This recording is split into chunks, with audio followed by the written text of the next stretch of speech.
मित्रों नमस्कार। स्वागत है आप सभी का हमारी क्लास में। मित्रों, हम लोग करंट अफेयर्स का डिस्कशन कर रहे थे और करंट अफेयर्स के मतलब पिछले कई वीडियो हम बना चुके हैं। आज कुछ और करंट अफेयर्स लेकर हम आपके सामने उपस्थित हैं। हमारे सारे करंट अफेयर्स बेहद संक्षिप्त में एग्ज़ाम ओरिएंटेड कंटेंट से परिपूर्ण हैं। अगर आपने हमारे पिछले वीडियोज़ नहीं देखे हैं तो ज़रूर देख लीजिए और फिर आगे के वीडियोज़ देखिए, काफ़ी आनंद आएगा। शुरू में ही हम बता देना चाहते हैं कि आप किसी भी निष्कर्ष पर तब पहुँचें जब आप पूरा वीडियो देख लें, पूरी क्लास देख लें। बिना पूरी क्लास देखे आप ये मतलब ना कुछ जान पाएंगे, ना कुछ सीख पाएंगे और ना ये देख पाएंगे कि हमारे वीडियोज़ में क्वालिटी क्या है। दूसरी बात यह है कि अगर आप हमारे वीडियोज़ का, हमारे करंट अफेयर्स का मतलब PDF चाहते हैं जो आपकी आने वाली परीक्षा में, चाहे वो RO हो चाहे APS हो, दोनों परीक्षाओं में ये बड़ा रोल प्ले करने वाले हैं। ठीक है, तो इसका अगर आप PDF चाहते हैं तो आप YouTube पे जाके कमेंट करिए कि मुझे PDF चाहिए। ठीक है, आपको PDF दे दिया जाएगा, लेकिन शर्त यह है कि आप हमारे RO बैच से जुड़े हों। और जो हमारे RO बैच से जुड़े नहीं हैं वो हमारे RO बैच से जुड़ सकते हैं। उसकी पूरी जानकारी आप जो है इस नंबर पे ले सकते हैं 9838894942। ठीक है, इस नंबर पे आप पूरी जानकारी ले सकते हैं, आप हमसे जुड़ सकते हैं। और PDF का अगर डेमो देखना है तो 2-3 दिन पहले हमारा जो कॉमन ग्रुप है टेलीग्राम का, उसमें हमने PDF का डेमो उपलब्ध कराया था, आप वहाँ से देख सकते हैं। तो समय ज़्यादा जाया न करते हुए शुरू करते हैं आज की क्लास। देखिए, आज का पहला हमारा करंट अफेयर्स है मनरेगा से। मनरेगा चर्चा में क्यों है? हाल ही में क्या हुआ कि ग्रामीण विकास और पंचायती राज पर संसदीय अस्थायी समिति ने मनरेगा पर एक कार्रवाई रिपोर्ट जारी की है। इसमें इसने सरकार को कुल 33 सिफारिशें दी थी, जिसमें से 26 सिफारिशें सरकार ने मान ली हैं। इससे संबंधित अन्य तथ्य क्या है? देखिए, मनरेगा का पहले नाम नरेगा हुआ करता था। 2010 में इसका नाम बदल के मनरेगा कर दिया गया। तो नरेगा कार्यक्रम अगर पूछा जाए शुरू कब किया गया था नरेगा कार्यक्रम, तो ये 2005 में शुरू हुआ था। कब शुरू हुआ था? 2005 में। और नरेगा से मनरेगा कब बना? ये मनरेगा, तो ये मनरेगा बना है 2010 में। कब बना है? 2010 में। तो इसका आप ध्यान रखिएगा। ठीक है, तो यह विश्व के सबसे बड़े काम के गारंटी कार्यक्रमों में से एक है। इसको आपने पढ़ा ही होगा, जानते ही होंगे। और इस नरेगा कार्यक्रम का प्राथमिक उद्देश्य क्या है कि ऐसे कामगार या ऐसे ग्रामीण जो काम करने के इच्छुक तो हैं किंतु अकुशल हैं। अकुशल का मतलब क्या हुआ कि उनके पास कोई स्पेशल स्किल नहीं है, उनके पास कोई सर्टिफिकेट नहीं, कोई डिप्लोमा नहीं, कोई विशेष स्किल नहीं है, तो उनके और शारीरिक कार्य वो करना चाहते हैं, तो उनके लिए 100 दिन का, एक वित्तीय वर्ष में 100 दिन के रोजगार की गारंटी देना इसका प्राथमिक उद्देश्य है। ठीक है, तो वयस्क मतलब उनका वयस्क होना भी जरूरी है। वयस्क नागरिक हों, काम करने के इच्छुक हों। ठीक है, तो उनको न्यूनतम 100 दिन का रोजगार एक वित्तीय वर्ष में दिया जाएगा। हाल ही में जो पैनल गठित हुआ है, जिसके जो है कुल 26 सुझाव सरकार ने मान लिए हैं 30 में से। तो इस पैनल ने क्या क्या सुझाव दिए हैं, उनमें से कुछ मुख्य इस तरीके से हैं कि कार्य दिवसों की संख्या कम से कम 150 होनी चाहिए, जो अभी तक 100 है। तो कार्य दिवसों की संख्या 100 से बढ़ाकर 150 की जाए। पहला सुझाव तो इन्होंने यही दिया है। दूसरा सुझाव इन्होंने क्या दिया है? दूसरा सुझाव इन्होंने दिया है कि महिला केंद्रित कार्य को बढ़ावा दिया जाए। वर्तमान में इनकी भागीदारी 50% है। किसकी? महिलाओं की। तो महिला केंद्रित कार्य को बढ़ावा दिया जाए। देखिए, महिलाओं की भागीदारी पिछले लगभग 5 सालों से 50% के ही मतलब आंकड़े पर स्थिर है, इसमें वृद्धि नहीं हो रही है, तो इस पर ध्यान दिए जाने की ज़रूरत है। ये सुझाव दिया है। अगला सुझाव क्या दिया है कि मजदूरी में वृद्धि की जाए तथा इसे मुद्रास्फीति से संलग्न किया जाए। मुद्रास्फीति से संलग्न करने का मतलब क्या हुआ कि महंगाई के अकॉर्डिंग मजदूरी भी बढ़ती रहे। ठीक है, वर्तमान मजदूरी दर क्या किस पे आधारित है? उपभोक्ता मूल्य सूचकांक कृषि श्रम पर आधारित है। ये ध्यान रखिएगा, पूछा जा सकता है कि मनरेगा में दी जाने वाली वर्तमान मजदूरी दर किस पर आधारित है? तो उपभोक्ता मूल्य सूचकांक कृषि श्रम पर आधारित है। समय पर फंडिंग की जाए, इसकी भी मांग की गई है। मनरेगा के साथ साथ विभिन्न ग्रामीण परियोजनाओं का अभिसरण किया जाए, इसकी भी मांग की गई है। डोर स्टेप चिकित्सा सुविधाएं उपलब्ध कराई जाएं। जाति आधारित मजदूरी प्रणाली वापस ली जाए। ठीक है, तो ये इसके मनरेगा कार्यक्रम के लिए सुझाव हैं। जाति आधारित मजदूरी प्रणाली का मतलब ऐसा माना जाता है कि मनरेगा में कार्य करने वाले लोग ज़्यादातर एसटी, एससी और ओबीसी समुदाय से आते हैं। ठीक है, तो ये मान्यता खत्म की जाए, इसकी भी मांग की गई है। अगला महत्वपूर्ण पॉइंट हमारा क्या है? आत्मनिर्भर रोजगार योजना। आत्मनिर्भर रोजगार योजना चर्चा में क्यों है? आत्मनिर्भर भारत रोजगार योजना देखिए, इसका हालिया संदर्भ है कि हाल ही में जारी किए गए आंकड़ों के अनुसार यह योजना औपचारिक क्षेत्र में रोजगार सृजन करने में अपने लक्ष्य को प्राप्त करने में सफल नहीं हुई है। ठीक है, इससे संबंधित अन्य जानकारी क्या है कि इस योजना को श्रम एवं रोजगार मंत्रालय द्वारा वर्ष 2020 में आत्मनिर्भर भारत पैकेज 3.0 के एक हिस्से के रूप में आरंभ किया गया था। तो ये पूछा जा सकता है कि आत्मनिर्भर भारत रोजगार योजना को कब शुरू किया गया था और किस मंत्रालय द्वारा शुरू किया गया था, तो ये ध्यान रखिएगा। इस योजना का उद्देश्य क्या था? तो इस योजना का उद्देश्य था नए कर्मचारियों को नियुक्त करने और महामारी के कारण नौकरी से वंचित हो चुके कर्मचारियों को फिर से नियोजित करने के लिए नियोक्ताओं को प्रोत्साहित करना। ठीक है, ये इस योजना का मेन मोटिव था, मुख्य मकसद था। और इस योजना को भविष्य निधि संगठन के माध्यम से लागू किया जा रहा है। किसके माध्यम से लागू किया जा रहा है? भविष्य निधि संगठन के माध्यम से। ठीक है, तो इसका भी ध्यान रखिएगा। चलिए अगला पॉइंट हम देख लेते हैं। अगला हमारा करंट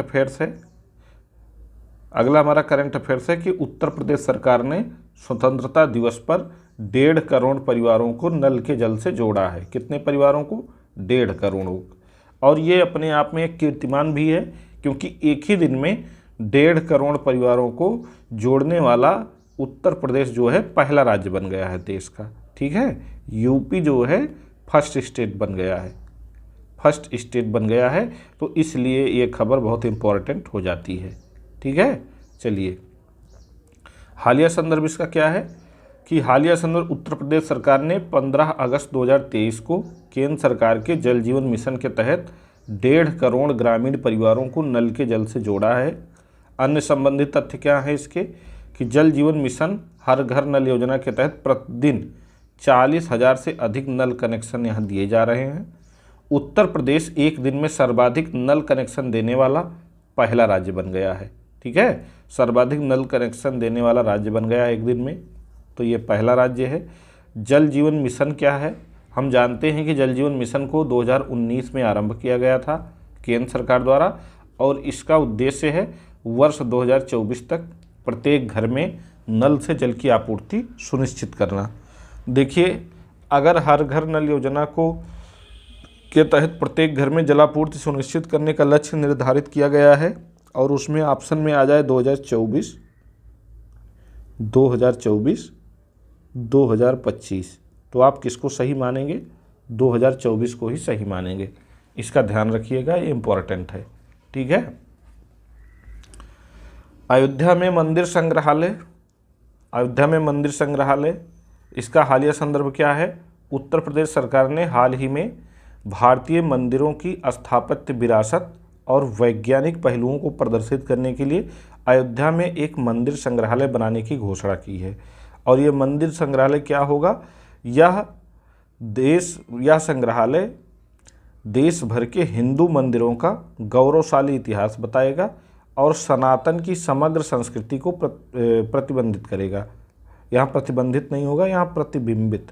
ठीक है, सनातन की समग्र संस्कृति को ये क्या करेगा? प्रतिबिंबित करेगा। प्रस्तावित संग्रहालय अयोध्या में 5 एकड़ में बनाया जाएगा। कितना इसका क्षेत्रफल होगा ये पूछा जा सकता है, तो 5 एकड़ में। इसे 12 दीर्घाओं में विभाजित किया जाएगा। ठीक है, तो मंदिर संग्रहालय कहाँ बन रहा है? अयोध्या में बन रहा है। क्यों बन रहा है? मंदिर स्थापत्य विरासत के वैज्ञानिक पहलुओं को प्रदर्शित करना है इसका उद्देश्य, पूरे देश भर के मंदिरों के। ठीक है, और ये जो है कुल 5 एकड़ के क्षेत्रफल में बनेगा, तो इसका ध्यान रखिएगा। वनटांगिया ग्राम प्रशिक्षण केंद्र, देखिए वनटांगिया ग्राम प्रशिक्षण केंद्र स्थापित किया जा रहा है गोंडा डिस्ट्रिक्ट में, उत्तर प्रदेश के गोंडा जिले में यह प्रशिक्षण केंद्र स्थापित किया जा रहा है। ठीक है, और इसका उद्देश्य वनटांगिया समुदाय के महिलाओं और युवाओं को कौशल प्रशिक्षण देना। देखिए वही दिया गया, उत्तर प्रदेश सरकार ने वनटांगिया समुदाय के सदस्यों के कौशल विकास को निखारने के लिए गोंडा जिले में वनटांगिया ग्राम प्रशिक्षण केंद्र स्थापित करने की घोषणा की है। ठीक है, इससे संबंधित अन्य तथ्य क्या है? इसका उद्देश्य समुदाय के युवाओं और महिलाओं के लिए रोजगार के अवसर पैदा करना है। प्रथम चरण में कौशल विकास हेतु जिले के नवाबगंज और मनकापुर ब्लॉक के 4 गांवों में वनटांगिया ग्राम प्रशिक्षण केंद्र स्थापित किया जा रहा है। ठीक है, तो इसमें यही सबसे इम्पोर्टेंट है कि वनटांगिया ग्राम प्रशिक्षण केंद्र कहाँ स्थापित किया जा रहा है? तो गोंडा में स्थापित किया जा रहा है। उद्देश्य इसका क्या है? तो महिलाओं और युवाओं को कौशल प्रशिक्षण प्रदान करना। ठीक है, इतना इसमें इम्पोर्टेंट है, बाकी और चीज़ जानना जरूरी नहीं है। ये बहुत बड़ी खबर है अपने आप में, ये आने वाले किसी भी एग्जाम में पूछा जा सकता है कि नमकट्टी, कन्याकुमारी मैटी केला और चेदी बुट्टा साड़ी को जीआई टैग मिला है। देखिए नमकट्टी क्या है? नमकट्टी जो है एक प्रकार की मिट्टी है। क्या है? मिट्टी है। और इस मिट्टी से क्या होता है? भगवान विष्णु को तिलक लगाया जाता है। ठीक है, ये मिट्टी क्यों चर्चा में है या क्यों उपयोगी है? तो भगवान विष्णु को तिलक लगाया जाता है, इससे तिलक लगाया जाता है। ठीक है, इस मिट्टी से, तो इसलिए चर्चा में है। कन्याकुमारी मैटी केला, एक केला ही है। और चेदी बुट्टा साड़ी, ये एक प्रकार की साड़ी की डिजाइन है, साड़ी है। तो इसका हालिया संदर्भ क्या है कि तमिलनाडु की जदेरी नामकट्टी, कन्याकुमारी मैटी केला और चेदी बुट्टा साड़ी को चेन्नई में 31 जुलाई 2023 को भौगोलिक संकेतक रजिस्ट्री से जीआई टैग प्राप्त हुआ है। इससे संबंधित अन्य तथ्य क्या है कि जीआई टैग पाने वाले उत्पादों के मामले में तमिलनाडु 58 उत्पादों के साथ देश में पहले स्थान पर है। तो तमिलनाडु के कुल 58 उत्पादों को जीआई टैग मिल चुका है। और दूसरे स्थान पर पूछा जाएगा तो कौन है? तो दूसरे स्थान पे हमारा यूपी है। यूपी दूसरे स्थान पे है इस मामले में। और उत्तर प्रदेश के कितने उत्पादों को जीआई टैग अभी तक मिल चुका है? तो 50 से अधिक उत्पादों को जीआई टैग मिल चुका है, ध्यान रखिएगा। तीसरे पे कर्नाटक है। कर्नाटक है तीसरे पे। कर्नाटक के कितने उत्पादों को जीआई टैग मिल चुका है? तो कर्नाटक के 48+ उत्पादों को जीआई टैग अभी तक मिल चुका है। आपके लिए होमवर्क है, आप हमको बताइए कि उत्तर प्रदेश के हाल ही में किन किन उत्पादों को जीआई टैग प्रदान किया गया है। ठीक है, यूपी के किन किन उत्पादों को हाल ही में जीआई टैग मिला है, आप हमको बताइए। तमिलनाडु के बाद ये हमने आपको बता ही दिया। जदेरी नमकट्टी क्या भी है हम जान लेते हैं। यह उच्च कोटि सिलिकेट खनिजों से बनी एक प्रकार की मिट्टी है जिसका उपयोग भगवान विष्णु की पूजा के दौरान तिलक लगाने में किया जाता है। ये जदेरी नामकट्टी मिट्टी की विशेषता है। ठीक है, अगला पॉइंट क्या है? कन्याकुमारी मैटी केला क्या है? इसे मुख्य रूप से कन्याकुमारी जिले के अगस्थी वर्णम, थोलाई और तिरुवत्तार तालुकों में उगाया जाता है। ठीक है, कन्याकुमारी मैटी केला को। चेदी बुट्टा साड़ी क्या है? यह हथकरघा साड़ी है जो काला रेशम और सूती मिश्रण कपड़े से बनी है जिसमें चेदी बुट्टा डिजाइन शामिल है। चेदी बुट्टा डिजाइन बनाने के लिए चमकीले रंग के सूती धागे का उपयोग किया जाता है। किसका उपयोग किया जाता है? चमकीले रंग के सूती धागे का उपयोग। ठीक है, तो ये तो हमारा आज का था महत्वपूर्ण करंट अफेयर्स। तो ये आपको हमको कैसा लगा, मतलब आपको हमारा ये प्रयास कैसा लगा, आप हमें कमेंट करके ज़रूर बताइएगा। तो आज हमने क्या क्या पढ़ा? आज हमने पढ़ा चेदी बुट्टा साड़ी, नमकट्टी मिट्टी और कन्याकुमारी मैटी केला जो तमिलनाडु से संबंधित हैं, उनको हाल ही में जीआई टैग मिला है। ठीक है, तो नमकट्टी क्या है? एक प्रकार की मिट्टी है। कन्याकुमारी मैटी केला है। चेदी भुट्टा साड़ी है। नमकट्टी मिट्टी का उपयोग किस में होता है? भगवान विष्णु को तिलक लगाने में होता है। वनटंगिया ग्राम प्रशिक्षण केंद्र गोंडा में स्थापित किया जा रहा है। वनटंगिया ग्राम प्रशिक्षण केंद्र कहाँ स्थापित किया जा रहा है? गोंडा में स्थापित किया जा रहा है। और वनटंगिया समुदाय गोंडा से ही संबंधित है। इसका उद्देश्य है कि वनटंगिया समुदाय के महिलाओं और युवाओं को कौशल प्रशिक्षण प्रदान करना। अगला हमारा महत्वपूर्ण पॉइंट है कि अयोध्या में मंदिर संग्रहालय बनाया जा रहा है। इसका उद्देश्य है कि देश भर के मंदिरों की स्थापत्य विरासत और वैज्ञानिक पहलुओं को प्रदर्शित करना, प्रतिबिंबित करना। ठीक है। और ये 5 एकड़ में बनाया जा रहा है। 5 एकड़ 12 दीर्घाओं में बनाया जा रहा है। अगला हमने क्या पढ़ा कि उत्तर प्रदेश सरकार ने एक रिकॉर्ड बनाया है कि 1.5 करोड़ 15 अगस्त 2023 को ही 1.5 करोड़ ग्रामीण परिवारों को नल के जल से जोड़ दिया है एक ही दिन में। तो ये अपने आप में बड़ी उपलब्धि है। ठीक है। और ऐसा करने वाला उत्तर प्रदेश देश का पहला राज्य बना है। जल जीवन मिशन का उद्देश्य है 2024 तक प्रत्येक घर में जो है नल से जल की आपूर्ति सुनिश्चित करना। ठीक, आगे बढ़ते हैं। अगला पॉइंट हमारा है, मतलब अगला करंट अफेयर्स हमारा था, क्या था? आत्मनिर्भर भारत रोजगार योजना था, जो कि 2020 में शुरू की गई थी। ये योजना आत्मनिर्भर भारत रोजगार योजना जो है 2020 में शुरू की गई थी और इसे श्रम एवं रोजगार मंत्रालय द्वारा शुरू किया गया था। आत्मनिर्भर भारत पैकेज 3 के नाम से इसको शुरू किया गया था। चलिए, अगला हमारा महत्वपूर्ण पॉइंट क्या था? मनरेगा योजना थी। मनरेगा योजना पर ग्रामीण विकास और पंचायती राज संसदीय स्थायी समिति ने एक कार्यवाही रिपोर्ट जारी की है, जिसने कुल 33 सुझाव दिए थे, जिनमें से 26 सरकार ने स्वीकार कर लिए हैं। मनरेगा योजना नरेगा नाम से 2005 में शुरू हुई थी। 2010 में इसका नाम मनरेगा पड़ा था।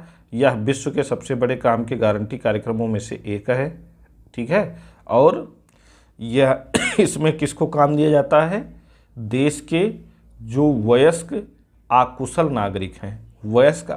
नागरिक हैं और काम करने के इच्छुक हैं, उनको न्यूनतम 100 दिन का रोजगार इस योजना के तहत दिया जाता है।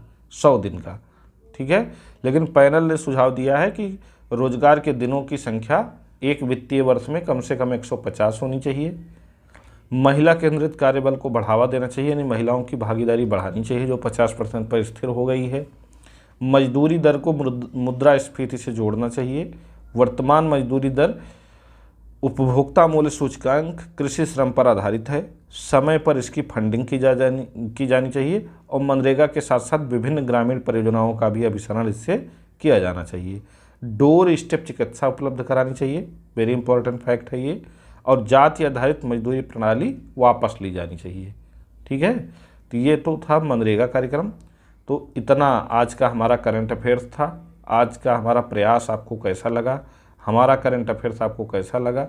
आप ज़रूर हमको कमेंट करके बताइएगा। ठीक है। और खूब अच्छे से मेहनत करिए, करंट अफेयर्स खूब अच्छे से पढ़िए। तो मिलते हैं अगली क्लास में, तब तक आप लोग पढ़ाई करते रहें। और अगर आपको हमारा यह प्रयास पसंद आ रहा है तो चैनल को लाइक, शेयर, सब्सक्राइब कर दें। धन्यवाद।